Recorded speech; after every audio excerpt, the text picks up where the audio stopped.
Module 1 Introduction.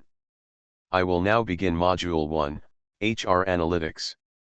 In this module, I would like to introduce the concept and scope of HR Analytics, and explain why data-driven decision-making has become essential in modern human resource management. I would also like to discuss the difference between HR metrics and HR analytics, and show how analytics moves HR beyond simple reporting to deeper analysis, prediction, and strategic contribution.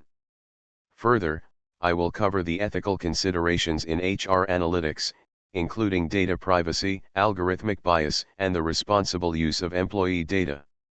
By the end of this module, you will be able to clearly explain what HR analytics is, why it is important, and how it supports better workforce decisions and improved organizational performance. Let us now begin with the first topic. HR analytics, concept. Let us now understand the core meaning of HR analytics. HR analytics is the systematic use of data analysis and statistical techniques on HR data to improve workforce-related decisions and to convert HR from a support function into a strategic business function. It is also known as people analytics or workforce analytics. First, application of data analysis and statistical techniques to HR data. This means HR decisions are based on evidence, patterns, and relationships, not on opinions or assumptions.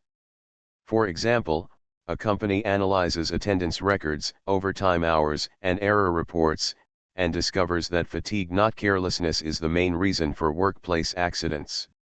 Second, focus on improving workforce-related decisions. The purpose of HR analytics is to make better decisions about hiring, training, performance, and employee retention. For example, data shows that employees hired through referrals perform better and stay longer, so the company changes its recruitment policy. Third, transforms HR from an administrative to a strategic function.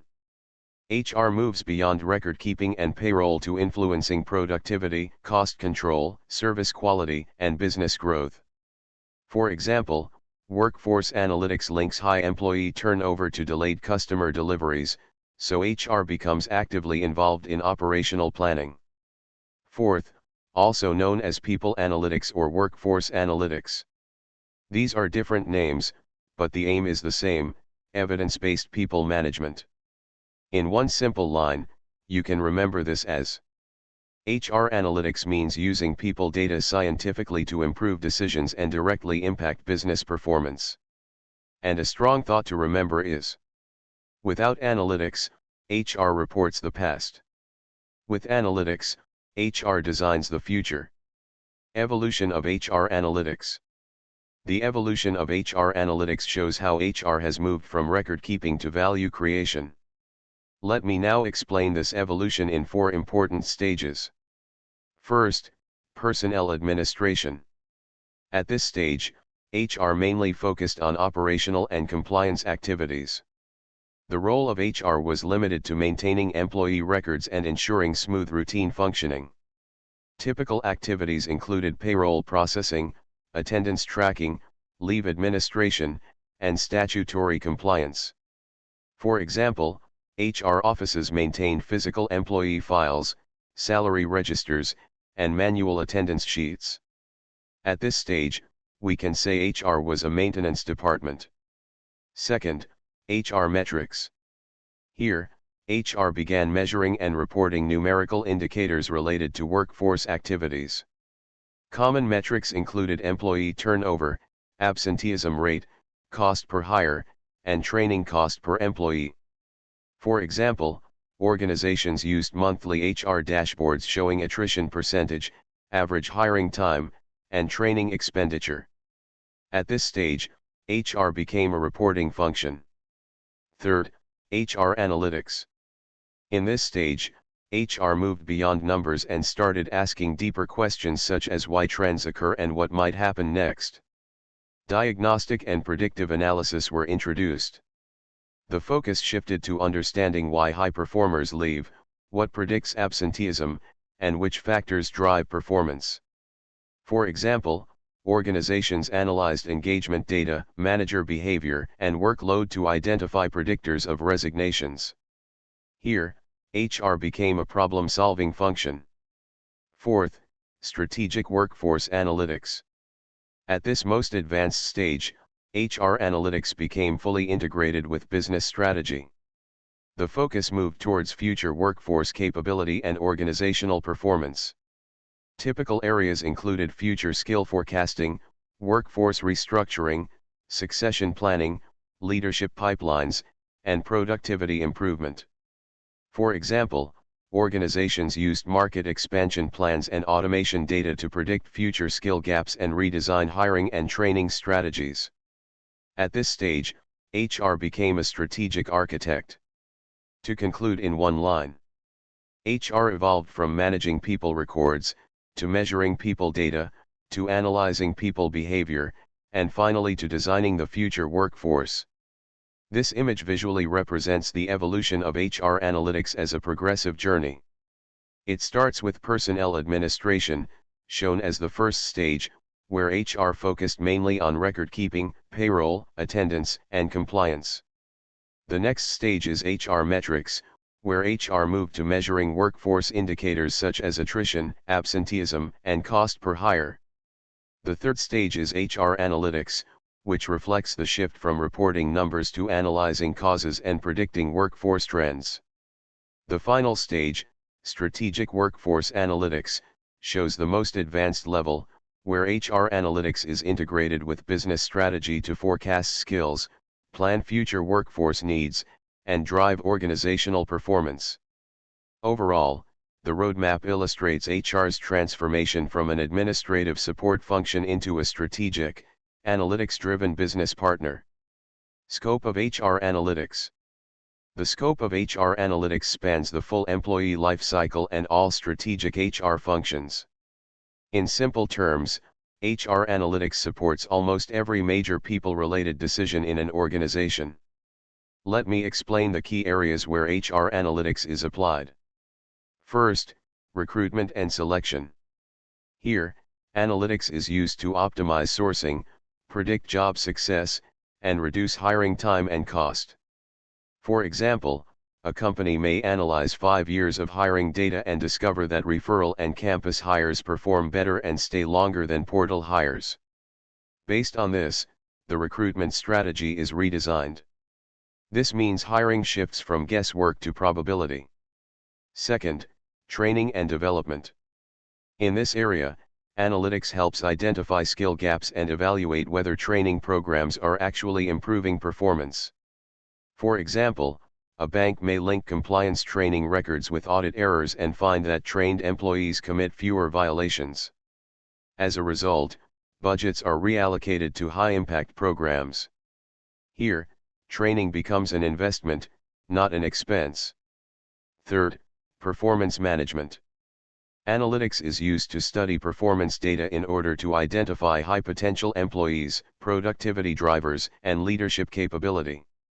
For instance, sales analytics may show that coaching frequency predicts performance better than years of experience. This makes manager development a strategic priority. In this way, HR analytics reveals what truly drives performance. Fourth, engagement and retention. This area focuses on measuring employee sentiment and identifying the real drivers of turnover and commitment. For example, exit interviews and survey data may reveal that resignations are mainly due to lack of growth opportunities rather than salary. Based on this insight, internal mobility programs are introduced. So, retention problems are diagnosed before they become crises. Fifth, workforce planning. Here, analytics is used to forecast future manpower and skill needs, and to support restructuring and expansion decisions. For example, a manufacturing firm may predict that automation will reduce operator roles but increase technician roles. As a result, reskilling programs begin 2 years in advance. This shows how workforce planning prevents talent shortages. Finally, diversity and inclusion. Analytics helps assess demographic representation, promotion trends, and possible bias in HR processes. For instance, data may reveal that women with equal performance ratings are promoted more slowly. Based on this, promotion criteria are revised. This ensures that diversity becomes measurable and accountable. To conclude, HR analytics supports every major people decision from who we hire, to how we develop, retain, plan, and include our workforce. This image highlights the broad scope of HR analytics across the entire employee life cycle. It shows how analytics supports recruitment and selection, by improving hiring decisions and predicting job success. It also supports training and development, by identifying skill gaps and evaluating learning effectiveness.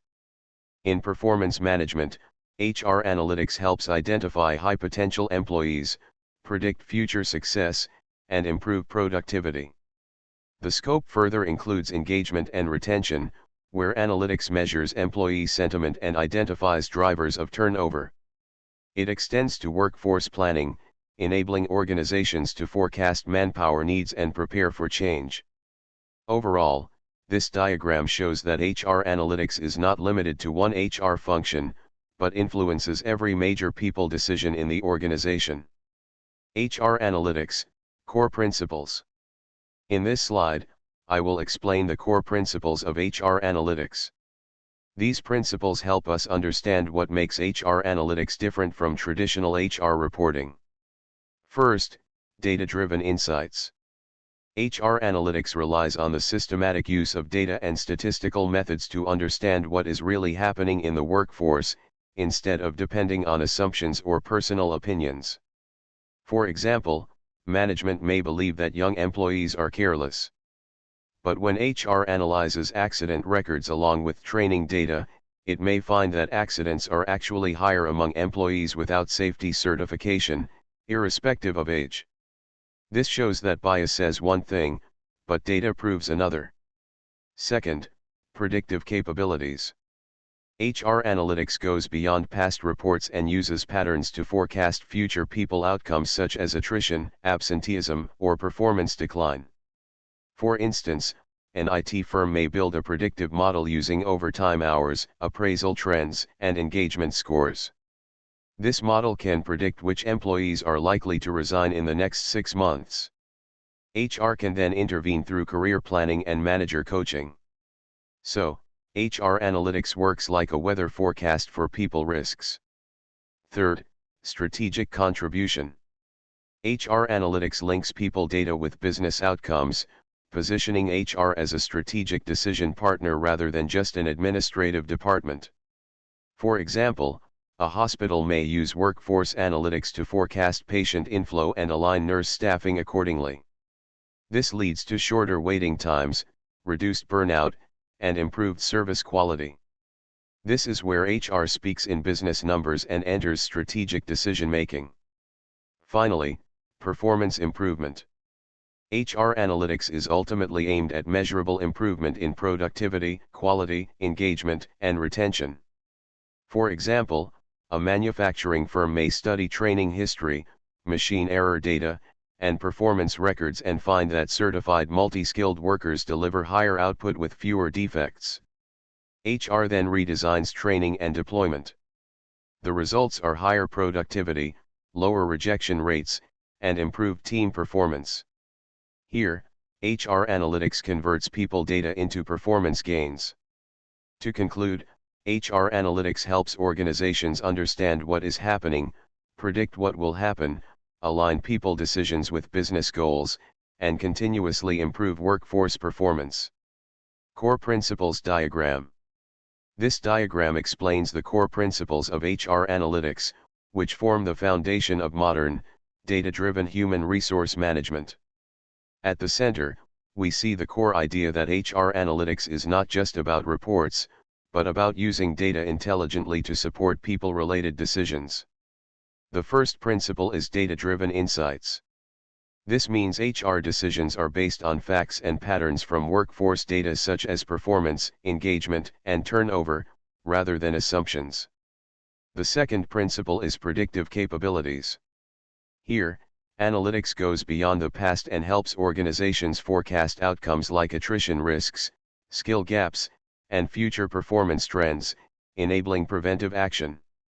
The third principle is strategic contribution. HR analytics connects people data with business goals, positioning HR as a strategic partner in decisions related to talent, leadership, and workforce planning. The fourth principle is performance improvement. The ultimate purpose of HR analytics is to enhance productivity, engagement, and retention by continuously measuring and improving HR initiatives. In summary, HR analytics integrates data, prediction, strategy, and performance improvement to create a proactive and business-aligned HR function.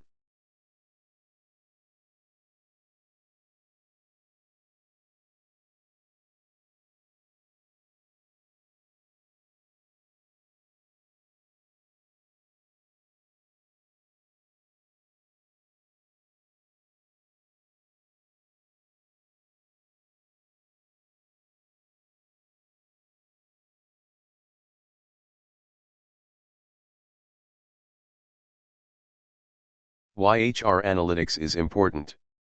In this slide, I want to explain why HR analytics has become critically important for organizations today. First, HR analytics helps us navigate workforce complexity. Today's workforce is diverse, multi-generational, remote, and constantly changing. By analyzing workforce data, I can understand patterns, risks, and behavior that are not visible through experience alone. Second, HR analytics enables data-driven insights. Instead of relying on intuition or tradition, HR decisions are based on objective evidence. This allows me to identify the real causes behind issues like attrition, low engagement, or poor performance. Third, HR analytics helps optimize performance. By linking people data with productivity and operational outcomes, I can design better work systems that improve employee efficiency, engagement, and overall business results. Fourth, HR analytics supports strategic interventions. It allows HR initiatives to align directly with organizational goals, ensuring that talent planning, development, and deployment support business strategy. Finally, HR analytics helps organizations build a competitive advantage. People insights are difficult for competitors to replicate. When workforce decisions are driven by analytics, organizations innovate faster and retain high-performing talent. In conclusion, HR analytics is important because it transforms workforce data into strategic intelligence that drives performance, alignment, and long-term competitive advantage. In this diagram, I am explaining why HR analytics has become essential in modern organizations. At the top, we see modern workforce complexity. Today's workforce is diverse, dynamic, distributed, and highly competitive. Managing such complexity through traditional HR practices is no longer sufficient. This complexity creates the need for HR analytics. HR analytics provides a structured, scientific way to study workforce data and support people-related decisions. Once organizations adopt HR analytics, it leads to three major capabilities. First, it helps navigate complexity by identifying workforce patterns and risks. I can understand trends in engagement, performance, absenteeism, and turnover more clearly. Second, it enables data-driven insights. HR decisions move away from intuition and are based on evidence, analysis, and measurable outcomes. Third, it supports strategic interventions. HR actions become aligned with business goals, ensuring that talent initiatives directly support organizational strategy. These three together finally lead to two critical outcomes. One is optimized performance, improving productivity, engagement, and operational efficiency. The other is enhanced competitive advantage by strengthening talent, supporting innovation, and driving long-term market success. In summary, modern workforce complexity makes HR analytics necessary, and HR analytics transforms people data into performance improvement and competitive advantage. HR analytics, use cases. HR analytics becomes meaningful only when it is applied to real organizational problems. These use cases show where analytics directly supports managerial decision-making. First, predicting employee attrition. Here, organizations use historical and behavioral data to identify employees who are at risk of leaving. For example, an IT company may analyze overtime hours, appraisal trends, promotion delays, and engagement scores to predict possible resignations. This allows HR to take early actions such as career discussions, role changes, and manager coaching. Retention shifts from reaction to prevention. Second, identifying high potential talent. HR analytics helps in detecting future leaders and consistently high performers at an early stage. For example, a bank may combine performance scores, learning agility tests, and project outcomes to identify future branch managers. This supports leadership development and succession planning. Leadership pipelines are built on data, not favoritism.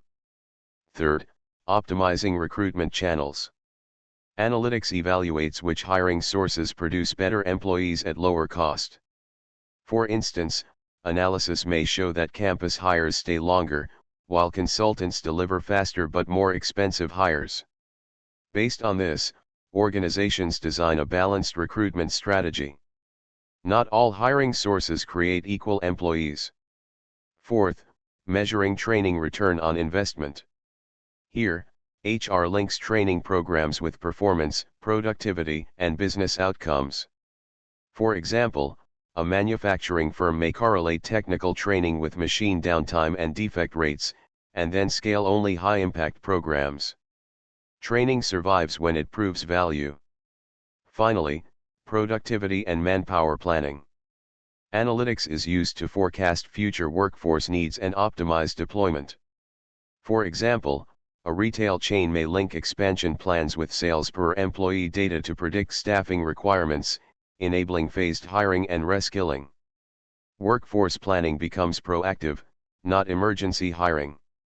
To conclude, these use cases clearly show how HR analytics converts workforce data into actionable business intelligence.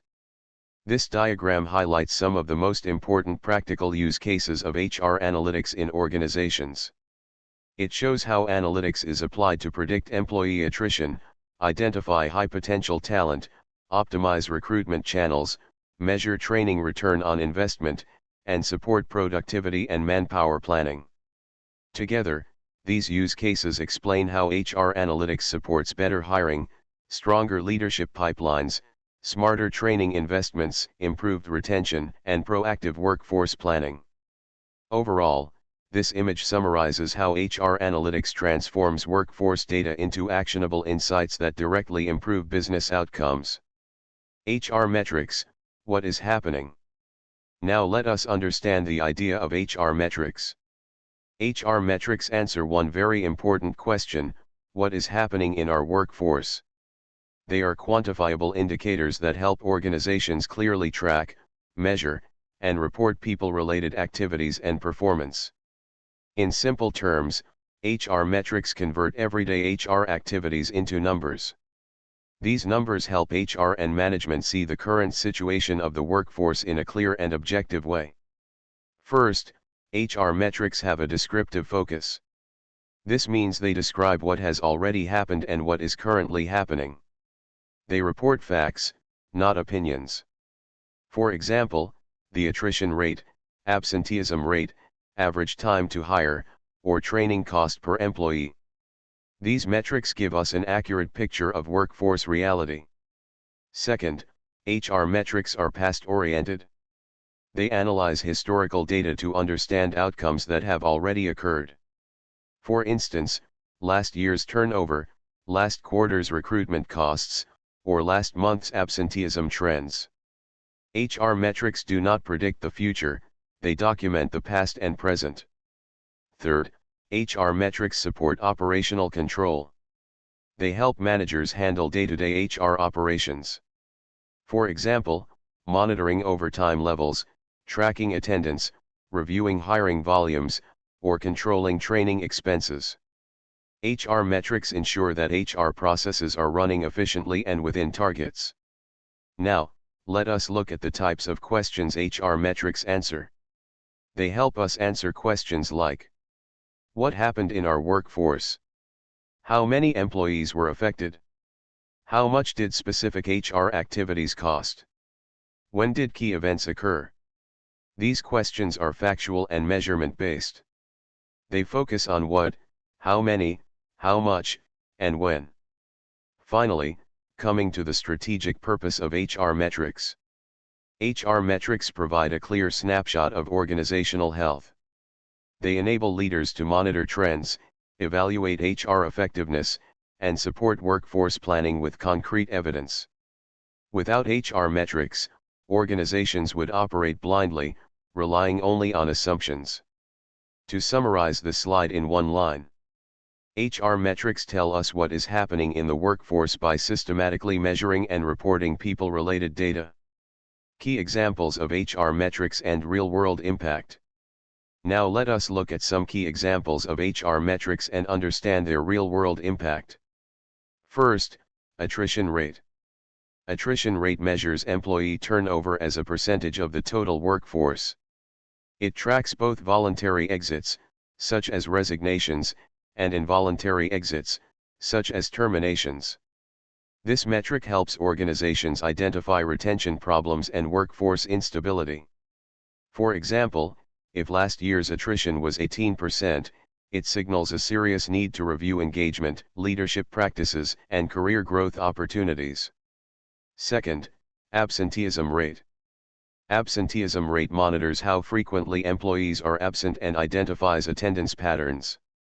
High absenteeism often indicates low engagement, health concerns, workload stress, or cultural issues. Organizations use this metric to improve wellness programs, work design, and supervisory practices. Third, cost per hire. Cost per hire calculates total recruitment expenses divided by the number of new hires. This includes advertising, recruiter time, agency fees, interviewing, and onboarding costs.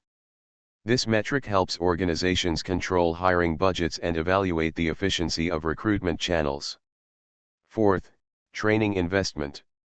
Training investment measures how much is spent per employee on learning and development. It reflects how strongly an organization is building future skills, leadership capability, and adaptability. When linked with performance outcomes, this metric helps determine whether training programs are creating real business value. Fifth, time to fill vacancies. Time to fill tracks the average number of days from job posting to candidate acceptance. It indicates recruitment efficiency and employer competitiveness in the labor market. Long hiring cycles often result in productivity losses and operational delays. Finally, why this matters today. Data-driven HR has become essential for organizational success. Many organizations struggle to hire effectively, making metrics like time to fill and cost per hire critical for improving talent acquisition and workforce planning. To conclude, these HR metrics transform workforce activity into measurable intelligence that supports better hiring, stronger retention, smarter investments, and improved organizational performance. HR analytics, understanding why it's happening and what comes next. Up to now, we discussed HR metrics, which mainly tell us what is happening. This slide introduces HR analytics, which goes a step further by explaining why things are happening and what is likely to happen next. HR analytics transforms raw workforce data into strategic insights using statistical tools and predictive models. It moves beyond simple reporting and helps HR leaders make proactive, evidence-based decisions that directly support business success. First, diagnostic and predictive focus. HR analytics uncovers the root causes behind workforce patterns and problems. Instead of only seeing high attrition, we analyze what factors are driving it, such as workload, leadership style, growth opportunities, or engagement levels. At the same time, predictive models help anticipate future challenges before they become serious business risks. Second, future-oriented approach. HR analytics shifts HR from reactive problem solving to proactive workforce planning. Rather than acting after resignations happen, organizations forecast turnover, skill shortages, and performance risks in advance and prepare targeted interventions. Third, strategic decision-making. HR analytics directly supports leadership decisions by linking people data with business outcomes. Insights from analytics guide talent strategy, workforce investments, and resource allocation to achieve organizational goals. This leads us to three critical questions HR analytics answers. 1. Why did it happen? We identify the factors and conditions that caused specific workforce outcomes. 2. What will happen next? We use predictive models to forecast employee behavior, turnover trends, and future talent needs. 3. What should we do? We convert insights into actionable recommendations that improve HR strategy and workforce effectiveness. To summarize, HR analytics explains the past, anticipates the future, and guides strategic people decisions. Real-world HR analytics applications. This slide shows how HR analytics is applied in real organizations to create measurable business value across the talent life cycle. First, predicting attrition risk. Organizations analyze employee data to identify individuals who are at high risk of leaving before they actually resign. This allows HR to intervene early through career discussions, workload redesign, or manager support, instead of reacting after talent is lost. Second, identifying performance drivers. HR analytics helps pinpoint the skills, behaviors, and team factors that are most strongly linked to high performance. These insights guide hiring profiles, training design, and leadership development programs. Third, forecasting manpower needs. Using business growth plans, historical workforce data, and seasonal trends, organizations project future headcount and skill requirements. This supports proactive workforce planning rather than emergency hiring. Fourth, measuring training ROI. HR analytics connects learning programs to performance improvement and skill development. This ensures training budgets are invested only in initiatives that deliver measurable business impact. Fifth, optimizing hiring sources. Analytics evaluates which recruitment channels produce the best quality hires at the lowest cost. Recruitment strategies are then redesigned based on evidence, not assumptions. The real-world insight at the bottom highlights the power of HR analytics. When high overtime is combined with low manager support, exit risk increases sharply. Patterns like these enable precise, targeted retention strategies. To conclude, real-world HR analytics converts people data into predictive, performance-driven, and business-aligned decisions. HR metrics versus HR analytics. This slide clarifies a very important distinction between HR metrics and HR analytics, which are often wrongly used as the same thing. First, HR metrics focus on what has already happened. They are descriptive, operational, and past-focused. Metrics present isolated numbers that report the current or historical status of the workforce.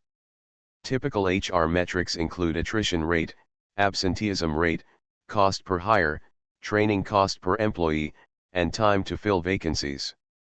These indicators help organizations monitor HR activities and workforce conditions. In short, HR metrics answer the question, what happened?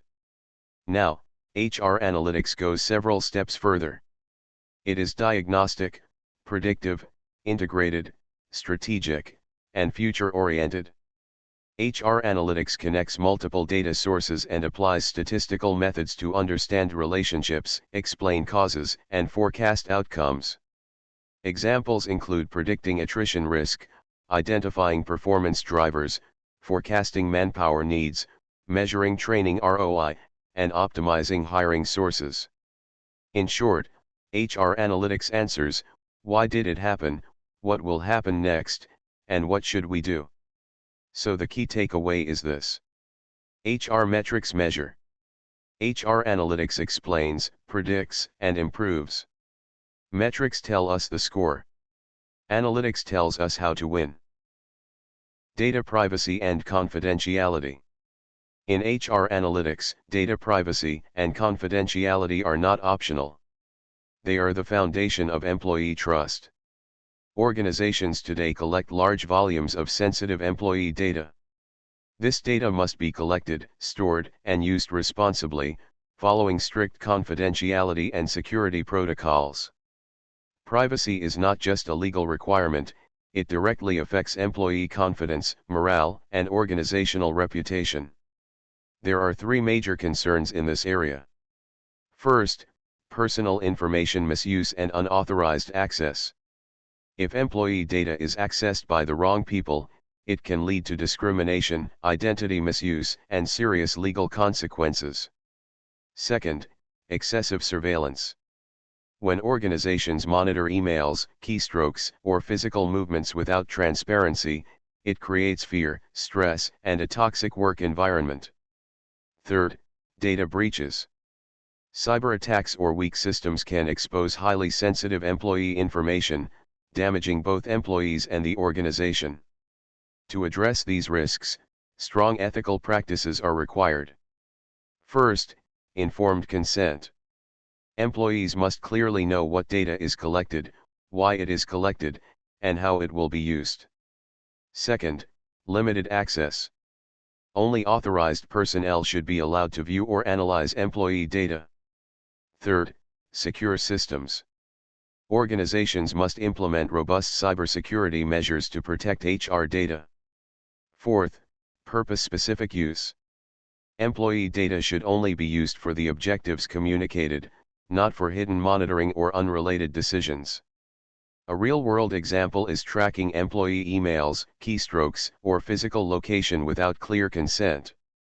Such practices violate privacy expectations and seriously damage trust and morale. So remember this ethical principle. Just because data is available does not mean it is ethically usable. Responsible HR analytics protects people first, and performance second. Informed consent and transparency. Now let me move to another crucial ethical pillar of HR analytics, informed consent and transparency. The first element here is clear communication. Employees must clearly know what data is being collected, why it is being collected, and how it will be used. When organizations are transparent, trust is built and ethical compliance is strengthened. Hidden data practices always damage credibility. The second element is policy development. Organizations must design comprehensive HR analytics policies that clearly define data practices, employee rights, data access rules, and grievance or appeal mechanisms. Ethics cannot be informal. It must be documented, communicated, and consistently applied. The third element is the right to explanation. Employees deserve to understand how analytics influences decisions related to performance ratings, promotions, compensation, and career opportunities. When algorithms affect careers, people have the right to know the logic behind those decisions. Now look at the common transparency failures listed on the slide. These include hidden monitoring systems, unclear or missing data policies, and algorithmic black box decision-making where even HR cannot explain how outcomes are generated. These practices create fear, resistance, and ethical risk. The warning example highlights this clearly.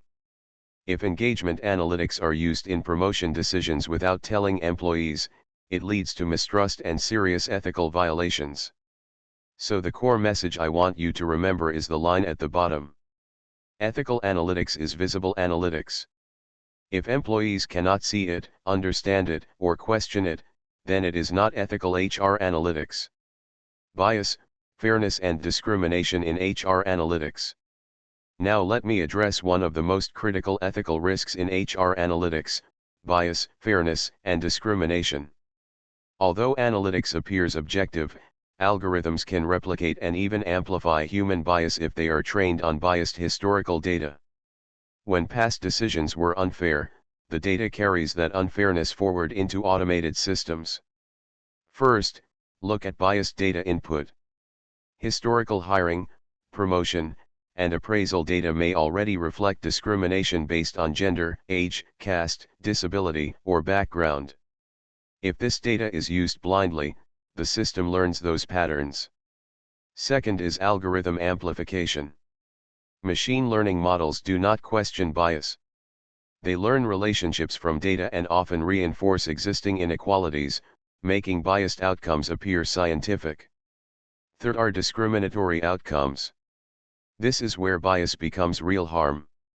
Biased algorithms can deny people jobs, promotions, pay growth, or development opportunities, directly affecting careers and livelihoods.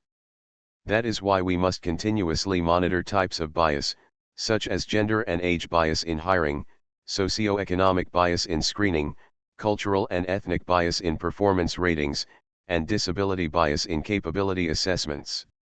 Now look at the control mechanisms on the right side. First, bias audits. HR systems must be regularly tested to check whether outcomes differ unfairly across groups. Second, diverse data. Training datasets must represent different genders, age groups, backgrounds, and abilities to reduce structural distortion. Third, human oversight. No algorithm should operate alone. Expert review is essential to question and correct automated decisions. The case example highlights this danger clearly. AI screening tools have rejected women candidates because historical hiring favored men. The system simply learned past discrimination and repeated it. So the key message I want you to remember is the line at the bottom. Unethical data creates unethical decisions. If we do not correct bias in data and design, HR analytics becomes a tool of discrimination rather than a tool of fairness. Accuracy and responsible interpretation in HR analytics. Now I want to highlight another critical ethical dimension of HR analytics: accuracy and responsible interpretation. HR analytics is powerful, but numbers by themselves do not speak. They must be statistically valid and contextually interpreted. When data is misunderstood, analytics can mislead rather than support decisions. The first risk is wrong assumptions. If we interpret data without understanding organizational realities or employee circumstances, we may draw false conclusions. For example, high absenteeism may reflect burnout or health issues, not lack of commitment. The second risk is confusing correlation with causation. Just because two variables move together does not mean one causes the other. For instance, high performers attending more training does not automatically mean training created performance. Strong employees may simply be chosen for more training. The third risk is dashboard over-reliance. Treating dashboards as unquestionable truth is dangerous. Analytics tools are decision support systems, not decision makers. Look at the dangerous practice highlighted here. Labeling employees as low potential purely based on algorithm scores ignores personal context, recent changes, motivation, and future growth capacity. This can permanently damage careers. That is why 3 safeguards are essential. First, employ qualified analysts. HR analytics must be handled by professionals who understand statistics, business context, and human behavior. Second, cross-validate findings. Results should be tested using multiple data sources and methods before drawing conclusions. Third, apply managerial judgment. Final decisions must integrate data with leadership experience, ethical reasoning, and situational understanding. So the central message of this slide is the quote below. Analytics should support decisions, not replace thinking. HR analytics is most powerful when it strengthens human judgment, not when it replaces it. Purpose, limitation, and proportionality.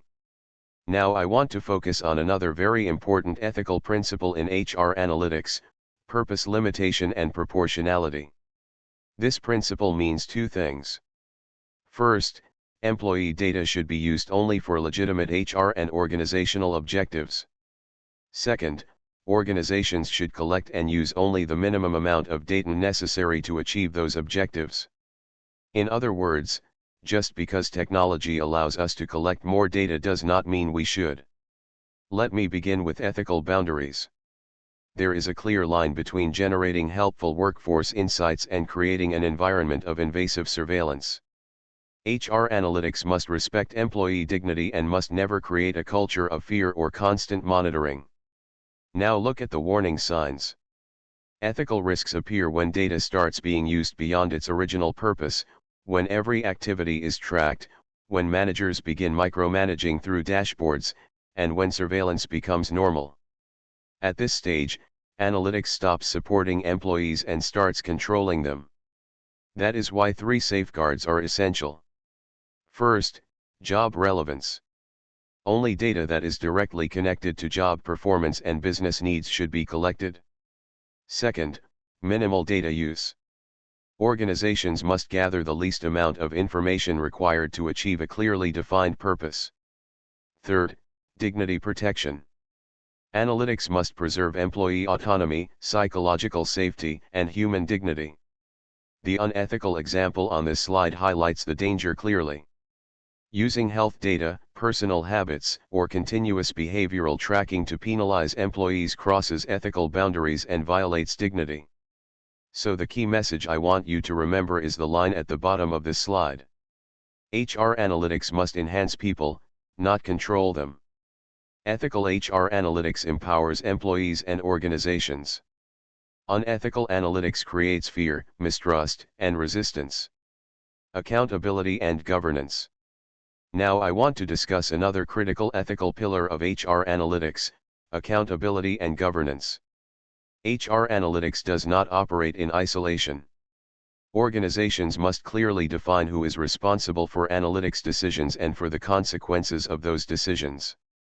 Without proper accountability structures, even well-intentioned analytics can result in ethical violations with no one clearly answerable. The first mechanism is ethics committees. These are cross-functional teams involving HR, legal, IT, and leadership. Their role is to review analytics practices, approve sensitive projects, and resolve ethical concerns before harm occurs. The second is data governance. This involves clear policies, procedures, and oversight mechanisms covering how HR data is collected, stored, analyzed, and shared. Governance ensures consistency, legality, and ethical alignment across all HR analytics activities. The third is audit trails. Organizations must maintain detailed records of who accessed data, how models were built, what methods were used, and how decisions were made. Audit trails make analytics transparent and traceable. The fourth is appeal rights. Employees must be given formal mechanisms to question, challenge, and seek review of analytics-driven decisions that affect their careers, compensation, or opportunities.